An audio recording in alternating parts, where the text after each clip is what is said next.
Бәріне сәлем, бұл Сайбер Алаң және оның жүргізушісі мен Аружан. Бұл біздің кезекті жаңалықтар топтамамыз. Бүгін кейінгі 2 аптада киберспортта болған жаңалықтарды бірге талқылайық. Біздің шығарылымдарымызды жіберіп алмас үшін YouTube арнамызға тіркеліп, лайк баса кетіңіздер.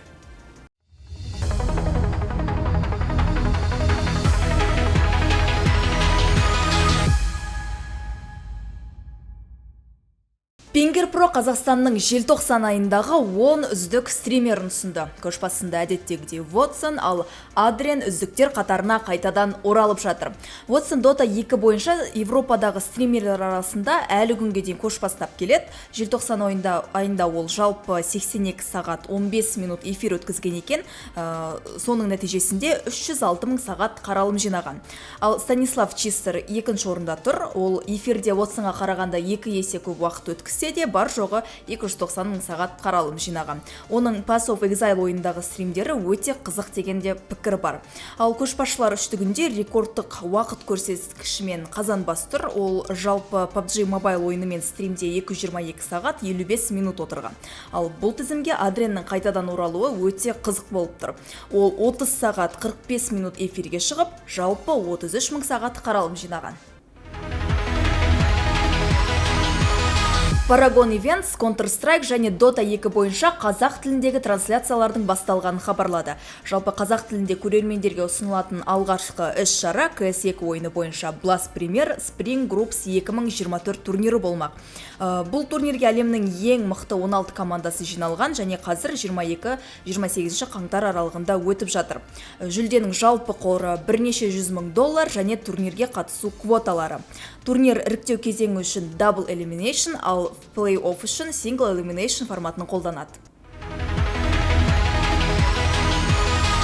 Navi PUBG Mobile'ға қазақстандық құраммен қайта оралды. Бұл ақпаратты Pinger Pro жариялады. Жалпы ақпаратқа сәйкес жетекші киберспорт ұйымдарының бірі Аламан Лигасының чемпиондарын өз басшылығына алған екен. 2022 жылдың қазан айынан бастап украиналық клубтың командасы жоқ болғандықтан бұл жаңалыққа еліміздің киберспорт жанкүйерлері өте қуанышты. Бұл PUBG Mobile дисциплинасы бойынша. Жаңа ойыншыларды атап өтсек Дамир Агзер, Арман Псех, Бақытжан Панчер және Нұрсұлтан Гонзо. Киберспорт әлеміндегі жылдың көптен күткен оқиғаларының бірінде Eshal TV порталы 2023 жылдың ең үздік ойыншыларының рейтингін жариялады. Бұл номинацияны киберспорттағы Оскар десек те артық болмас. Сондықтан бұл іс-шара ойыншылар мен жанкүйерлер арасында қызу талқыға түсіп жатыр. Eshal TV Award Show 2023 27 желтоқсан мен 13 қаңтар аралығында өтіп, күніне бір ойыншыдан жариялап отырды. Сонымен бірінші орында Team Vitality командасының ойыншысы Зайву, одан кейін G2 eSports'тан Нико және Face Clan'нан Робс. Ал үздік 20 ойыншылар қатарында Face Clan мен G2 eSports құрамдарының барлық ойыншылары бар. Айтпақшы, қазіргі уақытта командасы жоқ Simple 7-ші орында тұр. Бэтбум Дача Дубай 2024 турнирінің барлық қатысушылары анықталды. Іріктеу кезеңдері аяқталып, LAN турнирінде күресетін командалардың толық тізімі жарияланды. Атап өтсек, Европадан OG, TMD елдерінен Virtus Pro, Қытай мен Оңтүстік Шығыс Азиядан Azure, Таяу Шығыс пен Солтүстік Африкадан Team Falcons, Солтүстік және Оңтүстік Америкадан Nance. Бұл командалар алдын ала шақырылған Team Spirit, Team Liquid, Aurora Gaming, LGD Gaming және Бэтбум Team, Extreme Gaming Gladiators командаларына қосылды. Бэтбум Дача Дубай 2024 турнирі 4-16 ақпан аралығында Біріккен Араб Әмірліктерінде өтіп, ол жерде қатысушылар $1 миллион жүлде қорына таласатын болады. Ал бұл турнир Dota 2 бойынша 2024 жылдың ең үздік турнирлерінің бірі болады деген болжам бар. Ал сіз қай команданың жанкүйерісіз? Пікірге жаза кетіңіз. Pure Tundra eSports командасына жалға алу құқығымен ауысты. Бэтбум командасында оны бұрынғы Nine Pandas командасының ойыншысы Миера алмастыратын болады. Миера үшін Nine Pandas құрамындағы соңғы турнир The International 2023 болған еді. Онда команда 9-шы және 12-ші орын алды. ESL1 Kuala Lumpur 2023-те оның орнын бүкіл маусымда бірінші позицияда ойнаған Рамзес басты, ал Витон Керри рөлінде ойнаған. Valve Nigma Galaxy'дегі Miracle'дың Smurf аккаунтын бұғаттап тастады. Ал Miracle европалық ладдердің 13 үздік ойыншылар қатарында тұр. Өздеріңіз байқағандай, қаңтар айында Valve ойында ауқымды тазалау жұмыстарын жүргізген еді. Team Spirit ойыншысы Ятора бұған дейін Valve Miracle'дың аккаунттарын бұғаттамағандығын айтқандықтан, бұл бан қазір қызу талқыға түсіп жатыр.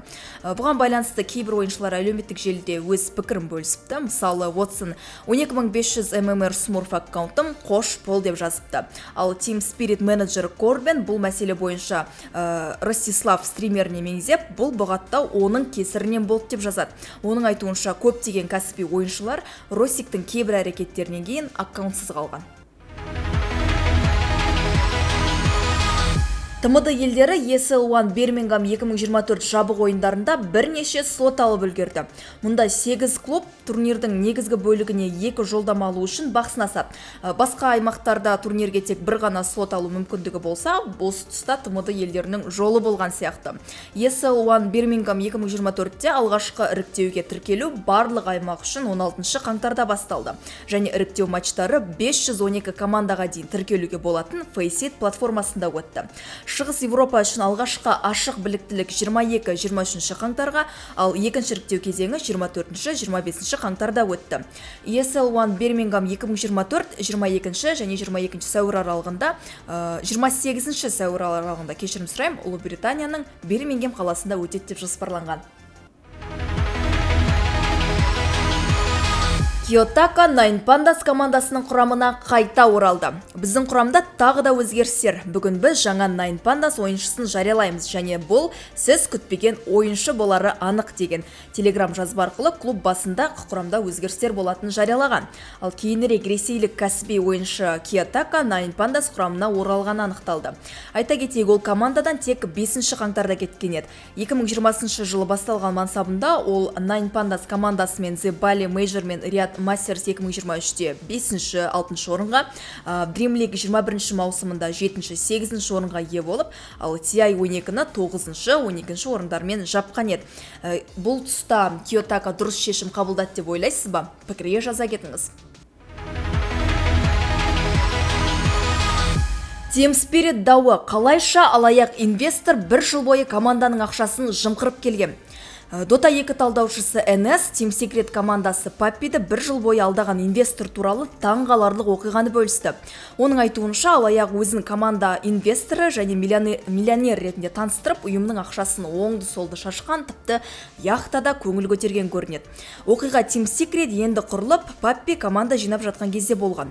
Алаяқ инвестор командаға ақша беруге ниет білдіріп, өзін миллионермін деп жариялаған, бірақ уақыт өте келе бұл инвестордың өтірігі ашылып, сонымен қатар Team Secret'тің ақшасын жұмсағаны белгілі болды. Ал сіз бұл жағдай бойынша не айтасыз? Пікірге жаза кетіңіз. Team Spirit ойыншыларының жетістігінің сыры неде? Team Spirit CS2 және Dota 2 командаларының мүшелерінен кәсіби спортта табысқа жетуге көмектесетін 3 негізгі қағида туралы сұрады. Широ тәртіп болу керек, ең бастысы қиындықтарға сынбай тек дами беру керек дейді. Ал Мипошка болса шыдамды болуға кеңес береді, себебі кәсіби ойыншы атану жолында сізге көп күш пен шыдам керек.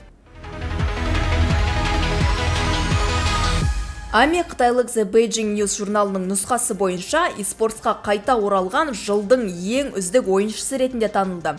Ами 11 желтоқсанда 2022 жылдың желтоқсанында басталған Inactive'тен кейін Extreme Gaming'ке қосылды. Өз мансабында ол 3 мейджор жеңіп, The International турнирінде 2 рет екінші орын алып, $4 миллион жуық табыс тапқан. Кәсіби киберспортқа оралмас бұрын Ами матчмейкингтегі ең белсенді ойыншы атанғаны да белгілі. League of Legends 2023 жылдың ең көп қаралған eSport ойыны. eSports Charts порталындағы статистика бойынша ол турнирлерінің трансляциялары жалпы 590 миллион сағаттан астам қаралып, сонымен қоса ең көп көрермен, яғни 6,5 миллионға жуық көрермен жинаған. Көрермендердің қызығушылығын тудырған басты оқиға 2023 жылғы World Championship болса, екінші орында MLBB. Ал сүйікті Counter-Strike тек үшінші орынды иеленді. Өздеріңіз білетін стример Nixте League of Legends танымалдылығын атап өтті. Оның айтуынша, LoL Dotаға қарағанда танымал, себебі Dota тек TMD елдер арасында ғана кең таралған. Өздеріңізбен қоштаспас бұрын біз тағы бір маңызды жайтты атап өткіміз келіп тұр. Біз Сайбер Алаң командасына әлі де жүргізуші іздеп жатырмыз. Сол себепті өздеріңіздің видео жолдауларыңызды біздің Instagram парақшамызға жіберіңіздер. Күтеміз, сіздерге сәттілік. Біз Сайбер Алаң командасы Қазақстандағы киберспортты дамыту және киберспортқа қатысты қазақ тілінде ақпарат тарату мақсатында апта сайын осындай топтамаларды шығарып отырамыз. Біздің шығарымдарымызды жіберіп алмас үшін YouTube, Telegram арнамызға және TikTok пен Instagramдағы парақшамызға жазыла кетіңіздер. Сіздермен бірге болған мен Аружан, келесі кездескенше.